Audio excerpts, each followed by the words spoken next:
In this video, we're going to be reviewing the top 5 strength and conditioning routines of world champions. Hello everybody, welcome to a very special episode of the Boxing Science React series, where we're going to be counting down the top 5 strength and conditioning routines of world champion boxers. If you're a keen follower of Boxing Science, you'll already know we analyse the training methods of world champions, past, present and future. And the main goal of the Boxing Science React series is to create an analysis to highlight what the benefits are of the exercises that these champions are using, how this actually benefits their training style, but also how people can use that information to help train themselves or to train their athletes. What are the benefits of the exercise, what's the perfect way to execute them, but then also how to regress the exercise and find alternatives, because sometimes athletes might need a suitable alternative to the exercises done by world champions, because some of these exercises are really advanced. So we provide some suitable alternatives that can be integrated at any single level. Because we've been doing this for over 2 years now, I get asked the question, who do I think trains the best in terms of their strength and conditioning? So I've decided to put this compilation together of the top 5 to really highlight who trains the best out of the current crop of boxing champions.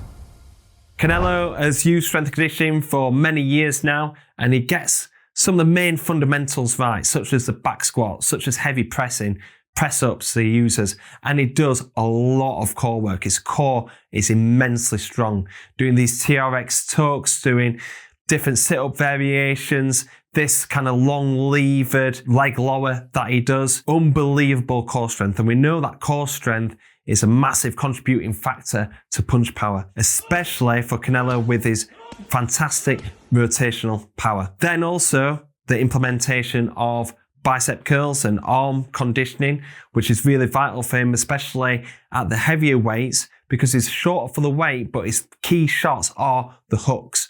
And because the key shot are the hooks and there's a longer arm reach now, he's needing to protect that elbow joint, needs to protect that arm, and also wanting to produce more power. So you can see that he has a really good transfer of a very simple exercise such as a bicep curl into actually his ability to punch hard when he's in the boxing ring. He's also made quite a few adjustments over the years as well. Some of this content, like him doing the back squat, this is from 6, 7, 8 years ago. In fact, quite recently he's started to change a lot of his training, especially he's getting older now. He's now doing some high altitude training. He's also doing some really good recovery protocols. He uses the ice bath and uses heat exposure as well. He's doing a lot more kind of medicine ball throw work, working more ballistically and explosively. Not only has he been an early adopter of strength and conditioning, works on the main basics of improving lower body strength and core strength and stability, but he also shows that he's quite progressive as well in terms of his training methods.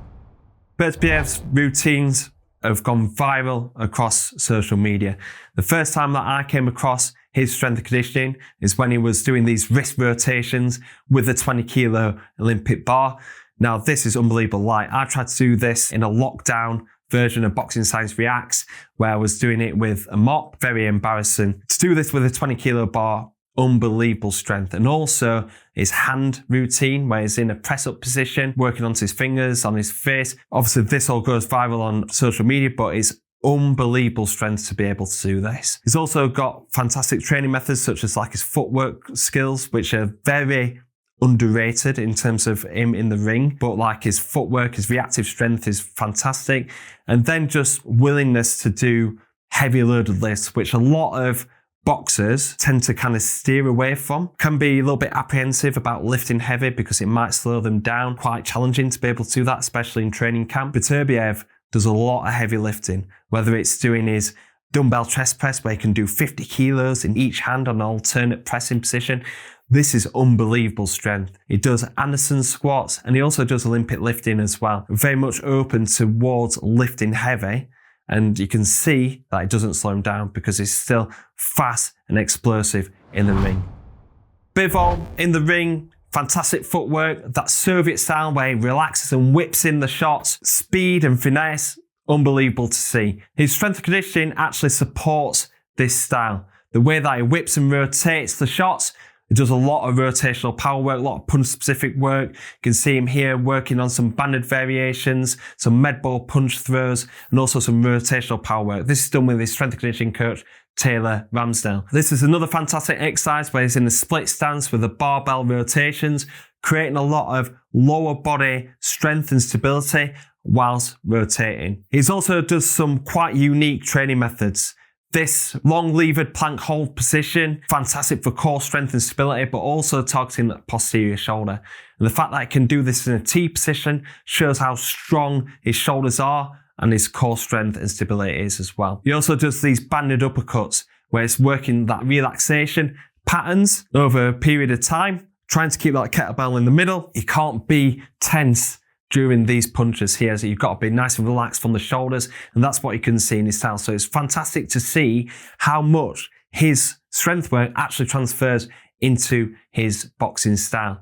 He also does quite generic work as well, so doing some potentiation clusters here, working on the calf isos, going into pogos. This can be transferred to many different sports. And then also doing an isometric floor press into a med ball punch throw. So he's using some high force stimulus to be able to create some potentiating factors going into the explosive punches. Fantastic range of methods, some unique methods that I've actually tried to give a go myself and realize how difficult that these are. Like I say, it transfers into his style. Madrimov has some unbelievable strength and power qualities. His footwork drills that are based from the Uzbekistan national team is something that we try and replicate at Boxing Science, but nowhere near to the level, the precision, the speed that these Uzbek fighters do. To see that he still implements this within his pro style is fantastic, and you can just see how this transfers into his footwork in the ring as well. Lots of different things in terms of his speed and power work. Look at these box jumps here, jumping a massive 138 centimeters. The guys in the gym have tried this so many times, getting nowhere near, just showing how powerful that Madrimov actually is. Also does some fantastic punch-specific work. This is all done with his strength conditioning coach, Benjamin Goodfellow. What I like about this punch work is that it's doing lead hook after it. It's doing some banded variations, looking to try and utilize that core torso rotation and lower body rotation going into his punches. Plyometric press-ups. Obviously, this technique here is not for everybody, so we'll try and use variations of this, but it's primarily, he is very strong, very thick set, but a lot of his work is done with real explosiveness as well. Oleksandr Usyk, and this is based off his recent work ahead of the Tyson Fury rematch, and we've just recently covered this on the Boxing Science React series. Takes every single box what a boxer should be targeting generally, but also how it transfers to his specific style. So in a general standpoint, this S&C routine works on lower body strength and power, works on reactive strength and footwork, works on rotational strength and power, core stability. It works on off-feet conditioning, high-intensity conditioning, and it also is working psychologically as well because it's working on concentration drills. A lot of these intricacies in terms of the exercises selected and how they're performed, you can see a real transfer from the weight room into the boxing ring. For example, his use of that lead hand is going to be a lot more than the backhand. So this shoulder needs to be protected. You can see that it does a lot of activation drills. It looks after his body really well, upper body and lower body. But then also his shoulder stability work using kettlebells, really beneficial. He still works on a lot of footwork drills, which is going to be conducive towards his style of working in and out and constantly bouncing, constantly looking for entries and exits, using his superior footwork and foot speed. He needs rotational power to be working in them combinations, and then also concentration under fatigue. That's why he does a lot of concentration drills.